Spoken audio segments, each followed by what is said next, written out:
Mensagem do céu.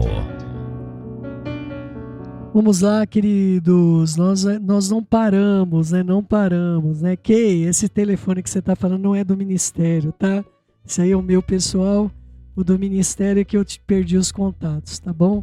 Mas não perdi de todo mundo não, pelo que eu estou vendo aqui, pelo menos todo mundo que está aparecendo aqui. Gutenberg, querido, eu estou recebendo agora a tua mensagem, viu? Mas o teu nome já estava... Bom, parece que os contatos foram mantidos. O que não foi mantido aí foi as mensagens, né? Apagou minhas mensagens, Santo de Israel. Vamos orar, queridos. Querido Pai, em nome de Yeshua, nós te damos graças por essa obra, pela vida da Joyce, Pai, o que o Senhor fez na vida dela. E como eu falo acerca dos meus filhos, tudo que é de bom em mim, seja sobre eles, mas aquilo que ainda precisa ser tratado, não venha sobre eles. Assim eu também peço, Pai, tudo que é de bom que o Senhor fez na vida da Joyce, venha sobre nossas vidas, mas aquilo que ainda precisa ser tratado, que não venha sobre nós. Coloca esse tempo de estudo, seja uma bênção, é o que eu te peço. Beshemeshua Mashiach, que assim seja, assim seja. Quero fazer o que é certo, mas eu faço o que é errado. Nós estamos no segundo parágrafo, diz o seguinte: talvez haja muitas coisas que não entendamos acerca de nós mesmos, mas graças ao Eterno podemos aprender. Queridos, eu vou trazer amanhã uma mensagem do céu importante para vocês, sobre um livro que eu estou lendo com meu esposo, e nesse livro ele fala que nós não nos entendemos nem nos conhecemos, mas nós queremos que os outros nos entendam, que os outros nos conheçam, né? Então, esse livro trata que se nós estivermos falando na primeira pessoa, nós vamos aprender a nos conhecer. Por quê? Porque nós podemos apontar o canhão na direção de uma pessoa e metralhar o pobre coitado, a pobre vítima. Você é isto, você não faz aquilo, você não fez aquilo, você, enfim, todas essas coisas, não é? E aí, se você aprender a falar em primeira pessoa, não é? Você vai compreender algo importante. Eu não estou falando você no pejorativo, eu estou falando você realmente de uma maneira carinhosa, não é? Porque nós também temos de falar, você é uma bênção, não é? Eu com meu esposo, você é o meu príncipe, o príncipe do Eterno sobre a minha vida. Sou uma mulher apaixonada, queridos. Então o que acontece, amados do meu coração? Quando nós começamos nossos discursos em eu, na primeira pessoa, nós diminuímos o qualquer peso sobre a vida de outra pessoa. Então, vamos lá. O exemplo que foi dado para nós ontem, não é? Foi que quando nós tratamos na primeira pessoa, nós começamos a expressar nossos sentimentos. Mas quando nós tratamos na segunda pessoa, nós vamos colocar sobre o outro as nossas acusações. Então, dizia assim, a coisa lá mais ou menos assim, a mulher com o marido dizendo assim para o marido: você não faz nada, eu estou tendo de fazer tudo, não é? Colocar o lixo fora, fazer isso, fazer aquilo, você ficar sentado aí, seu folgado, tudo não é na primeira pessoa. Mas se ela falasse em primeira pessoa, ela ia ser obrigada a dizer os seus sentimentos. Então ela ia dizer: eu estou sobrecarregada, eu não estou dando conta de tirar o lixo, eu não estou conseguindo lidar com essas coisas, eu estou sentindo que você não se importa com a sobrecarga que está sobre a minha vida. Então você percebe que ela falou a mesma coisa, não é? Mas ela não trouxe sobre a outra pessoa julgamento sobre o outro, não é? Mesmo quando ela diz: eu estou sentindo que você não se importa comigo, é um julgamento. Mas é um sentimento que pode estar errado. Ela está dando a oportunidade do outro dizer: isso não é verdade, isso não tem nada a ver com a verdade, não é? Então, se nós aprendermos, e está sendo um exercício para mim maravilhoso, falar na primeira pessoa, não é? Meu marido, várias vezes por dia, eu estou às vezes lá com o fone de ouvido editando, né? Agora, queridos, eu estou editando esse infantil. Meu Senhor amado, o que é isso? Que eu termine isso em nome de Yeshua. Eu queria terminar hoje, ora por mim. E aí o que acontece? O meu marido às vezes ele fala: eu te amo. Eu não ouvi ele falando. E aí eu ouvi que teve algum barulho na sala, que ele falou alguma coisa, eu tiro o fone de ouvido e eu falo, amor, você disse alguma coisa que eu não sei se ele está me pedindo alguma coisa, se ele está precisando da minha atenção. Ele falou, eu te amo, né? Então ontem foi um dia que várias vezes eu tirei o foninho, ou seja, ele via o quanto eu estava sobrecarregado e ele falava na primeira pessoa o sentimento que ele tinha. Não tem como eu dizer para outra pessoa em segunda pessoa, não é? Eu te amo, não é? Então aprendamos nós a usarmos o eu nesse sentido, não no que é próprio, né? Isso é meu, isso me pertence, eu como um egoísmo, um egocentrismo, mas usar o eu quando nós estamos nos expressando vai nos ensinar quem somos, nós vamos conhecer nossos sentimentos. E se você não se conhece, como é que você quer que os outros te conheçam? Se você tem uma visão errônea sobre você, como é que você quer que os outros queiram ver você de um modo diferente, não é? Se você ficar na frente do espelho e olhar a si mesmo, não é? Se verá o seu corpo, mas ele é apenas uma casca externa de quem realmente você é. Há muitas coisas que se passam dentro de nós que não podem ser vistas a olho nu. Nós temos pensamentos, sentimentos, imaginações e desejos que residem em uma parte muito mais profunda do nosso ser do que naquilo que nós vemos no espelho. As escrituras se referem a essa parte do corpo como um homem encoberto do coração, em 1 Pedro, 1 Kefa 3,4. Você já sentiu que existe uma pessoa vivendo dentro de você que é muito diferente daquela que você apresenta ao mundo? Eu creio que às vezes todos nós nos sentimos assim. Nós somos seres espirituais e, antes de tudo, temos uma alma que vivemos num corpo. Nós devemos prestar mais atenção à pessoa interior, porque quando morrermos, nosso espírito e nossa alma são as partes de nós que viverão para sempre, mas o nosso corpo simplesmente se desintegrará. Queria fazer uma parte, queridos, porque outro dia me perguntaram acerca disso, mas esse corpo não vai servir para absolutamente nada, não é? E como é que fica a ressurreição dos mortos, não é? Então, é evidente que esse corpo, depois de morta, essa parte que eu não sei dizer realmente como é que o Eterno vai salvar, mas eu acredito que o cabelo é uma coisa que fica por aí anos e anos e anos, enfim. O Eterno não precisa de muitas partes genéticas para nos reconstituir. Nossos ossos são fundamentalmente a arte principal que ele vai usar.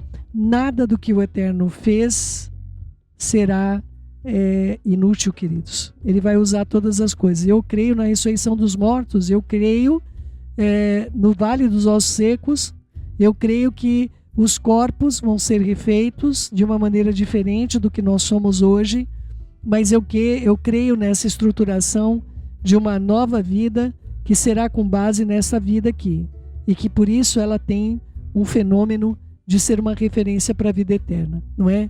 1 Kefa 3:3-4, o enfeite das mulheres não seja o exterior, no frisado dos cabelos, no uso de joias de ouro, na compostura dos vestidos, mas o homem coberto do coração, no incorruptível traje de um espírito manso e quieto, que é precioso diante do Eterno. Então essa passagem não está querendo dizer que é errado você pentear o cabelo, usar joias, roupas bonitas, aliás, não é? Abraham que o diga, que mandou um monte lá, até pingente, né? Pendente de nariz, que ele mandou para Rebeca, para Rívika, não é verdade? Mas ela diz que nós prestamos atenção excessiva à nossa aparência e ignoramos o homem encoberto do coração. O Eterno não se agrada disso. Seria muito melhor para nós trabalharmos com o Aruach HaKodesh para melhorar nossos pensamentos, nossas emoções, nossas atitudes, nossas imaginações e nossa consciência. Se aos olhos do mundo uma mulher é considerada linda e bem vestida, mas é cheia de raiva, falta de perdão, culpa, vergonha, depressão, pensamentos negativos e odiosos, ela está falida espiritualmente e não tem qualquer atrativo perante o Eterno. Vocês sabem que eu trabalhei em uma emissora, não é? E lá nós tínhamos uma pessoa que era um jornalista bastante reconhecido aí no nosso país, não é? E teve uma situação onde o microfone dele ficou aberto, e era uma época aí de festas do mundo aí, né, que reconhece esse período, e ali falou um gari, dizendo coisas muito positivas de verdade. Aliás, eu dei até o meu voto pro Gari, né, queridos? No sentido de, esse Gari falou alguma coisa aproveitável, né? Mas o comentário que foi tecido literalmente acabou com a carreira dessa pessoa, porque era isso que estava dentro do coração daquela pessoa, não era o que ele apresentava sendo reconhecido, enfim, como um âncora, não é? Mas era aquilo que realmente aquela pessoa vivia. Queridos, nós temos de viver de tal modo que nós pelo menos nos conheçamos, nos reconheçamos quem somos, não é? Isso é muito importante para mim, isso é muito importante para você. Eu tenho de viver de tal modo que o que eu estou fazendo em todas as áreas da minha vida, em todos os dias da minha vida, eu consiga me posicionar diante das pessoas e diante do meu Pai amoroso que está no céu, não é? A guerra interior. Geralmente nós sentimos que uma guerra está sendo deflagrada dentro de nós. Uma parte de nós, o homem interior, quer fazer o que sabemos que é certo, e a outra parte, o homem exterior, quer fazer o que está errado. A coisa errada pode dar a sensação de que é certa, isso que é pior, queridos. Ao passo que a coisa certa pode te dar uma sensação que ela é errada. Lembre-se de que não podemos julgar o valor moral de nenhuma ação da maneira que nós sentimos, que nós interpretamos por meio dos nossos sentidos. Nossos sentimentos não são confiáveis e não podemos confiar neles para nos transmitir a verdade. Eu estava falando com meu esposo sobre isso. Tempos de cansaço, de estresse, é como se colocasse uma manta em cima do nosso amor, em cima da nossa expressão de amor e de carinho um pelo outro. A gente fica acelerado, fica corrido com um evento, por exemplo, Pêssar, Purim, ou outras coisas que nós estamos aí preparando para vocês em breve, vamos anunciar, não é? E o meu marido falou, querida, nesses momentos de tensão, onde nós estamos realmente atribulados com tudo isso, nós temos de nos aquietar e reconhecer tudo que nós somos e refletimos um na vida do outro, não é? E ele realmente, essa foi a palavra que ele me trouxe, tão preciosa e importante, porque as questões, eu já vi pessoas tomarem decisão de separação, se separarem e depois se arrependerem profundamente, não é? Então, queridos, é certo que eles foram movidos pelos seus sentimentos, eles não foram movidos pela verdade que estava nas suas almas, não é? Então eu tenho aprendido a viver, mesmo em dias difíceis, ao lado do meu bem-amado esposo, mas na verdade meu marido tem uma prática fantástica, que é quando as coisas estão saindo do lugar, ele já para e ora, não é? Aí toda a confusão, toda aquela manta que quer ser colocada em cima do nosso amor é completamente revelada, denunciada, e a gente pode remover, não é? Uma mulher crente pode envolver-se emocionalmente. Cuidado com esse exemplo que ela dá, mas eu tenho de tratar isso porque é muita gente que passa por isso, tá bom? Uma mulher crente pode envolver-se emocionalmente com um homem que não é seu marido. Ela pode sentir-se que jamais poderia ser feliz sem ele, mas lá no íntimo, ela sabe que não pode deixar sua família por outro homem. Isso seria algo errado a fazer. Ela não quer magoar ninguém, nem decepcionar sua família, seus amigos, mas os seus sentimentos parecem avassaladores. Ela luta contra os seus pensamentos e emoções no meio de uma batalha terrível e implacável.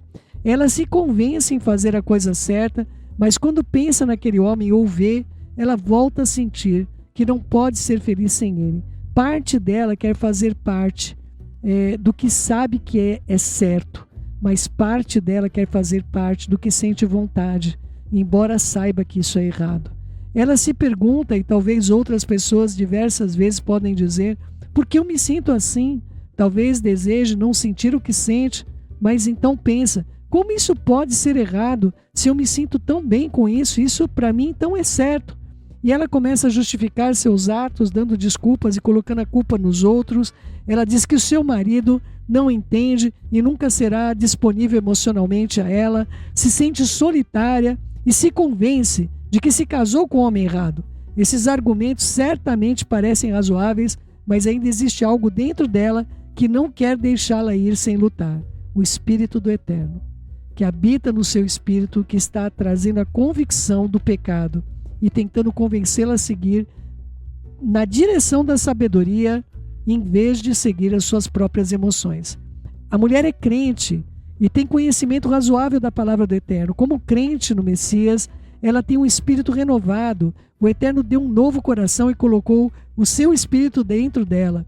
Em seu espírito ela sabe o que é certo e quer fazer isso, mas a sua alma, onde residem os pensamentos das suas emoções, tem uma ideia completamente diferente. Ela quer o que faz sentir-se bem naquele momento, sem imaginar nos resultados que aquilo pode trazer mais adiante. Eu queria falar para vocês acerca de um aconselhamento que nós fizemos.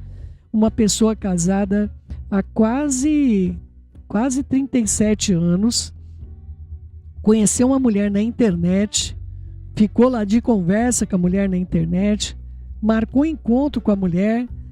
O encontro com a mulher, ele descobriu que a mulher tinha a idade da filha dele. Mesmo assim, isso não impediu de eles terem um abraço, um beijo ali que não deveria ter sido dado. Imagina eu falando com um senhor de idade ali, né? Nesse aconselhamento.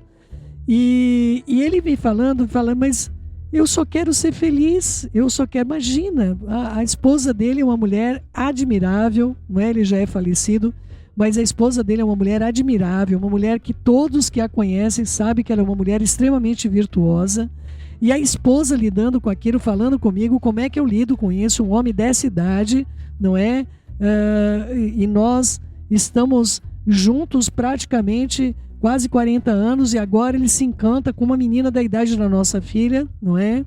E evidentemente que não tinha como aquilo dar certo. Ele tinha várias enfermidades, várias patologias das quais ele veio a falecer, não é? Mas não tinha quem colocasse na mente dele que o que ele estava fazendo era errado. Somente a Ruach HaKodesh poderia vir e intervir, e foi o que aconteceu. Aquilo veio de uma maneira avassaladora com um AVC. Ele teve um AVC e por causa desse AVC, quem que cuidou? Quem que foi cuidar? A esposa, não é? Então ficou paralisado todo um lado, os filhos tiveram de levar para casa e ali ele falou: o que eu ia fazer da minha vida? Eu falei: pois é, eu tentei te falar, mas não adianta, queridos. Nós não temos como mudar a consciência de ninguém. Só a Ruach HaKodesh pode fazer isso, não é? Se uma mulher não tem conhecimento da palavra do Eterno, nem relacionamento com ele, ela pode não se importar com aquilo que ela deseja, se é certo ou errado. Mas se uma mulher é crente, ela é incapaz. Eu estou falando de uma mulher, estou falando de um homem também, né? Ela é incapaz de pecar sem se importar. Ela pode escolher pecar, mas a sua escolha não se deve à ignorância. O caso dessa pessoa que nós fizemos aconselhamento, que o Eterno tenha na sua glória, não é? Ele acreditava piamente que ele tinha se casado com a mulher errada. Depois de 37 anos de casado, ele imaginava que ele tinha casado com a mulher errada, não é? E nem conhecia a outra pessoa, ele idealizou. Queridos, você tem um relacionamento idealizado, aquilo que você gostaria que fosse, e você tem um relacionamento real, que é aquele que você vai compartilhar com a vida de qualquer pessoa. Então, queridos, o que eu aprendi na minha vida com 61 anos que eu vou fazer, se o Eterno quiser vivermos, é que eu não posso idealizar relações. Eu não posso ter certeza absoluta acerca de absolutamente nada quando se refere ao outro. E sobre mim, eu tenho que me calcar em Mashiach e Yeshua completamente. Eu falo com Yeshua que uma coisa é estar sobre a rocha. Eu quero estar encrostada na rocha, queridos. Sabe, outro dia eu vi um desenho de uma árvore e as raízes dessa árvore, eu não sei se aquilo era, né, uma criação, não tinha inteligência artificial na época que eu vi isso.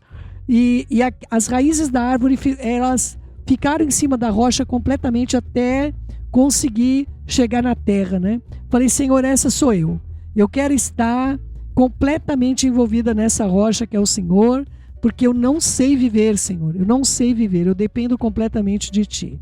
Então, se essa mulher se deve a uma ação de uma rebelião, ou talvez um hábito que dura a vida inteira de permitir que as suas emoções a governem, ela certamente vai fazer más escolhas. Mas as Escrituras nos ensinam que aqueles que nasceram do Eterno não podem pecar voluntariamente, habitualmente, deliberadamente, porque a natureza do Eterno permanece neles. Se você vê 1 Yohanan 3:9, eles podem até pecar, mas não podem fazer isso de um modo confortável nem contínuo. Eles estão muito cientes de suas más ações e se sentem infelizes quando pecam. Ficam derrotados quando eles pecam.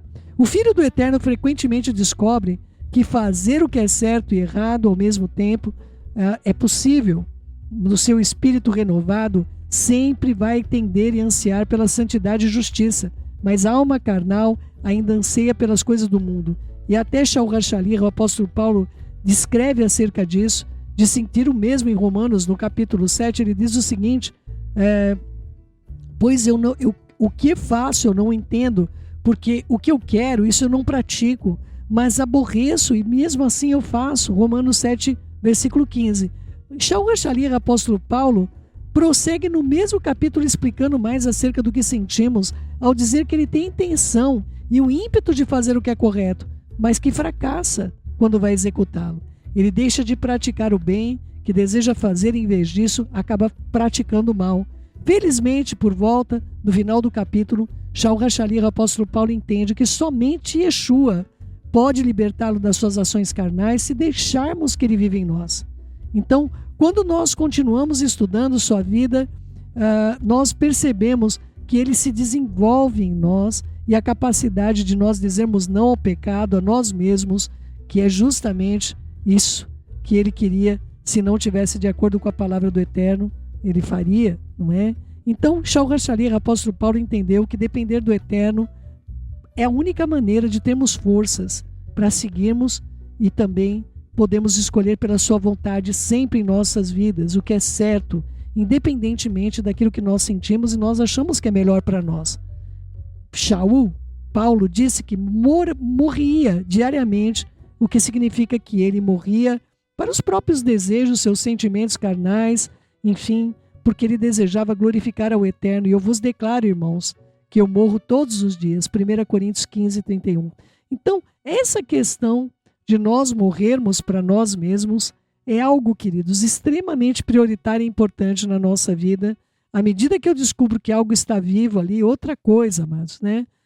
Existem algumas coisas que ocorrem na nossa vida, por exemplo, o Eterno virá para nós ou falar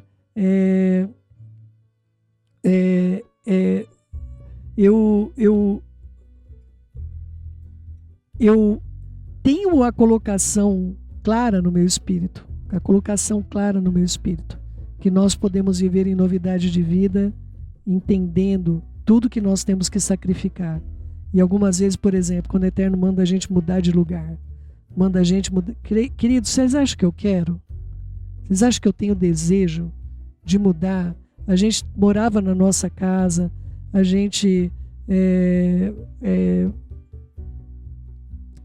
teve que sair da nossa casa para nascer lá, a Beit, depois teve que mudar de lá para poder, enfim, dar sequência para uma série de coisas, casa de hóspedes, entre outras coisas.